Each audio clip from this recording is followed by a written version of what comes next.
立委林俊宪对老人福利拍头阵推出竞选市长政策以后，陆续嘛锁定妇幼议题来回应市民的期待。14号以幼有所托为核心，伫这些议员都是以家长照顾幼儿的心声来出席收听。会中立委林俊宪提出包括2岁进前托婴保姆的补助，每个月加码2000块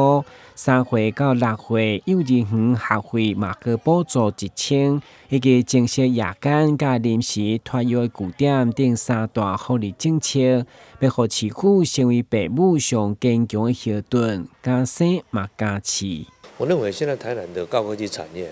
未来会有更多的年轻父母移民到台南来。那他们可能夜间需要工作轮班，所以这种即时的临时托儿，以及这种夜间托儿，甚至于我们未来要筹办24小时全天候的托儿场所，势在必行。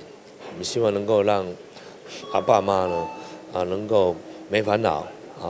你生得起顾得好，那育儿没烦恼，我们来帮忙。不管你要怀孕，你准备要生小孩，又或者是你在育养的这个过程，都可以真的受到更多的照顾。因为我们都说现在是少子化，那我们在支持育儿上，如果可以更加全面的话，就是也可以让家长双薪家庭，尤其是双薪家庭更没有后顾之忧。相信对我们这一些未来想要生育的妇女们，都可以有很大的后勤补给让我们成为最轻松生育的台南市。立委林俊宪表示，这福利预算拢经过精算，虽然不是6都第一，嘛袂当是尾名，一定会尽力消除台南的福利落差，让年轻一辈家庭袂被育儿的压力所绑掉的。强调育儿政策就是对台南上好的投资。台南新闻管制采访报道。